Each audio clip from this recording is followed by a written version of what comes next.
You Bharat, हर वक्त सच के साथ। नमस्कार, आप देख रहे हैं यू भारत और मैं हूं आपके साथ मनीषा पाटीदार। रुक करते हैं आज की हेडलाइंस की ओर।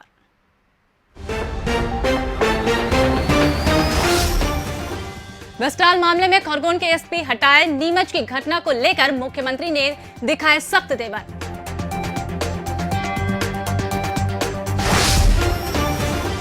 कांग्रेस ने शिवराज सरकार पर बोला हमला, प्रदेश में आदिवासियों पर अत्याचार करने का लगाया आरोप।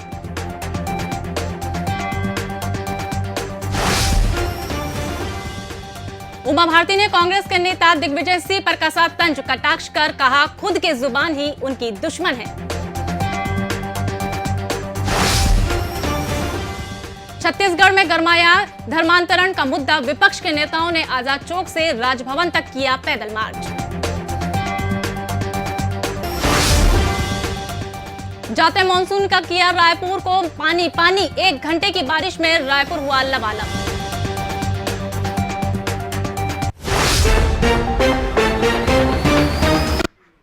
अब खबरें विस्तार से।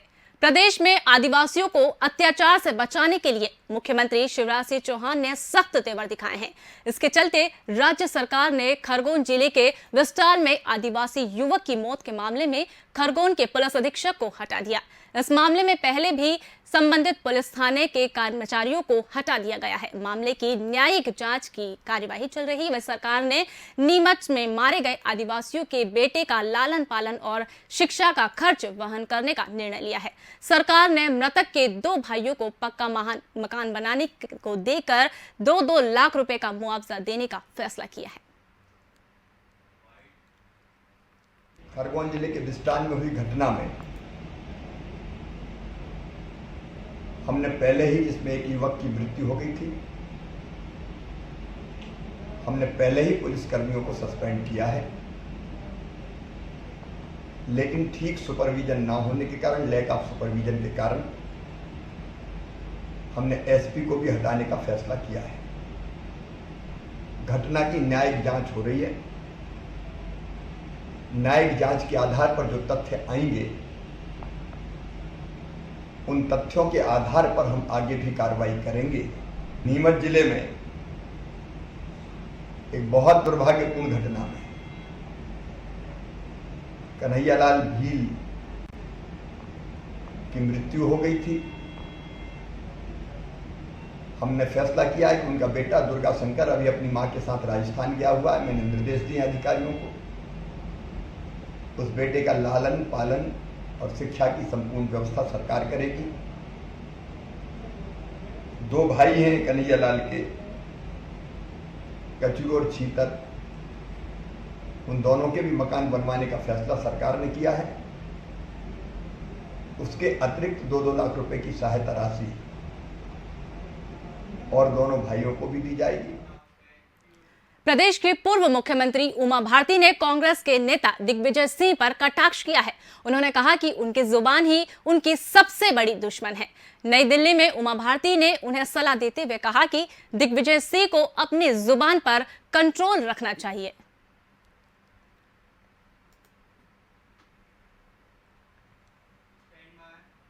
मध्य प्रदेश में आदिवासियों के साथ मारपीट और हत्या की घटना को लेकर कांग्रेस ने शिवराज सरकार पर हमला बोला है। खरगोन हत्याकांड की जांच कर वापस लौट रहे जांच दल की तरफ से पूर्व मंत्री विजय लक्ष्मी साधो ने भोपाल में पत्रकार वार्ता में नेमावर, नीमच और खरगोन में आदिवासियों की हत्या के लिए शिवराज सरकार को जोरदार जिम्मेदार ठहराया है। उन्होंने खरगोन हत्याकांड की सीबीआई जांच कराने और पीड़ित के परिजनों को सरकारी नौकरी देने के साथ दोषी पुलिसकर्मियों के खिलाफ कार्यवाही की मांग की है। सरकार चाहे लाख दावे कर ले कि वह भ्रष्टाचार रोकने की तमाम कोशिशें कर रही है, लेकिन सरकार अपने इन दावों में फेल होती दिखाई दे रही है। दरअसल सतना के एक स्कूल में टीसी पर काउंटर सिग्नेचर के नाम पर स्कॉलर प्रभारी मिथिलेश सिंह पटेल की तरफ से पैसा वसूला जा रहा है। वही स्कूल के प्राचार्य किसी भी तरह की शाला विकास नीति की लेकर बात करने से इनकार कर रहे हैं। एक 9:30 से एक 11 बजे तक प्रत्येक दिन बैठता हूँ वहाँ। एक हफ्ता से मैं बोल रहा हूँ 9:30 से 11 तक प्रत्येक दिन, और शाम को 4 बजे से 7 बजे रात तक बैठता हूँ शाम को। प्रत्येक। हमारे विद्यालय के सीनियर टीचर हैं और इस स्कॉलर का काम वो पहले से ही देख रहे हैं, मेरे आने के पहले से ही देख रहे हैं। और टीसी उन्हीं के द्वारा जारी की जाती है, और इस कार्य के लिए पैसा वो लेते हैं या नहीं लेते ये बात मेरे संज्ञान में नहीं है। अगर कोई कंप्लेन, कोई शिकायत मेरे पास आती है तो उस पर उचित कार्रवाई की जाएगी। जो प्राचार्य थे उनके द्वारा मुझको शाला विकास की रसीद दी गई थी और 10 रुपये पर टीसी के लिए आदेशित किए थे पूर्व प्राचार्यों के द्वारा। उसी के अनुसार से मैं आज कर रहा हूँ। आज सुबह 10:30 बजे बिन पब्लिक की 32 टीसियाँ आई हैं, जिनको मैंने काउंटर साइन करके और उनकी रसीद काट दी है। 320 रुपये मैंने उनसे रसीद काट करके। वक्त हो चला एक छोटे से ब्रेक का, मिलते हैं ब्रेक के बाद। सनी नहीं, सिर्फ सरोकार, विश्वसनीयता के साथ सटीक खबरें, हर मुद्दे की पड़ताल, हर मुद्दे पर नजर, चप्पे चप्पे की खबर, सरकार से करेंगे सवाल, बनेंगे जनता की आवाज। हम हैं यू भारत, हर वक्त सच के साथ।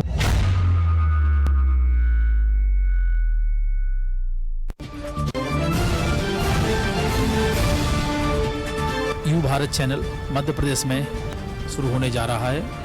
मैं यू भारत चैनल को बहुत बहुत शुभकामनाएं देता हूं। इसके माध्यम से हम समाज में एक जागरूकता का काम करेंगे और वो विषय जो समाज के सामने नहीं आ पाते हैं, यू भारत की निष्पक्षता समाज को एक दर्पण के रूप में काम करेगी। बहुत बहुत शुभकामनाएं। हम हैं यू भारत, हर वक्त सच के साथ। पत्रकारिता की दुनिया में और इलेक्ट्रॉनिक चैनल्स की पूरी जो प्रभावी एक समूह है, उसमें भागीदारी कर रहा है यू भारत। यू भारत को शुभकामनाएं, आपकी पूरी टीम को शुभकामनाएं कि आप पत्रकारिता के जो उच्च मूल्य हैं, मापदंड हैं, राष्ट्र के व्यापक हित में, समाज के व्यापक हित में अपनी भूमिका का निर्वहन उनके साथ में करेंगे। बहुत बहुत बधाई, बहुत बहुत शुभकामनाएं। हम हैं यू भारत, हर वक्त सच के साथ। ब्रेक के बाद दोबारा स्वागत है आपका। बढ़ते हैं खबरों की ओर। इंदौर पुलिस को बड़ी कामयाबी हासिल हुई है। पुलिस ने हजारों रुपए लूटने वाली गैंग का पर्दाफाश किया है। आरोपियों ने बैटरी कारोबार सौम्य जैन से 1,70,000 रुपए की लूट की थी। पुलिस ने इन बदमाशों को गिरफ्तार कर लिया है। उनके पास से 1,40,000 रुपए समेत 3 बाइक और 1 कार भी जब्त की है।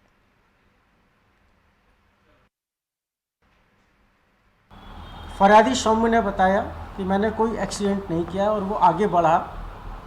इतनी देर में 2 अन्य मोटरसाइकिल से 4 लोग और आ गए और उन्होंने उसको घेर लिया। उससे कहा नहीं, तुमने ज़बरदस्ती एक्सीडेंट किया, उसके पैसे दो, इलाज कराओ।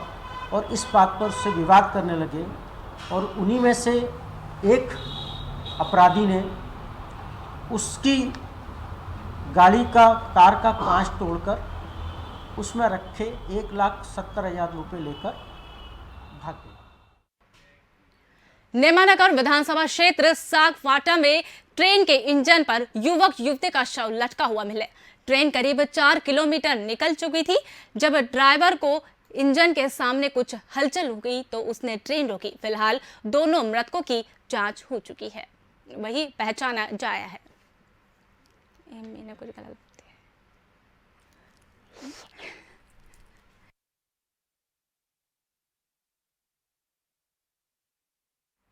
छत्तीसगढ़ में धर्मांतरण के मुद्दे पर राजनीतिक बवाल मचा हुआ है। इस मामले को लेकर विपक्ष के नेताओं ने रायपुर में आजाद चौक से राजभवन तक पैदल मार्च निकाला है। साथ ही राजपुर अनुसुईया को ज्ञापन सौंपा है। बीजेपी नेताओं को आरोप है कि धर्मांतरण की सैकड़ों शिकायतों के बाद भी प्रदेश की कांग्रेस सरकार कार्रवाई नहीं कर पा रही है।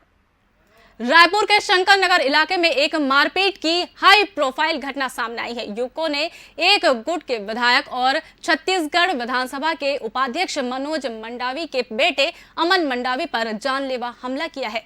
पुलिस इस मामले में 5 युवकों को हिरासत में लेकर पूछताछ कर रही है।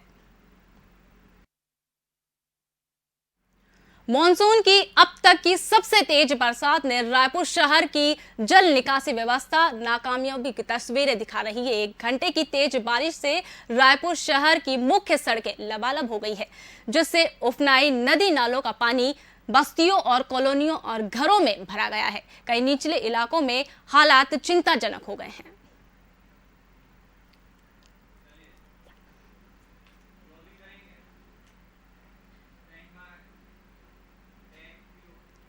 इस बुलेटिन में फिलहाल इतना ही। तमाम अपडेट्स के लिए बने रहिए यू भारत के साथ। नमस्कार।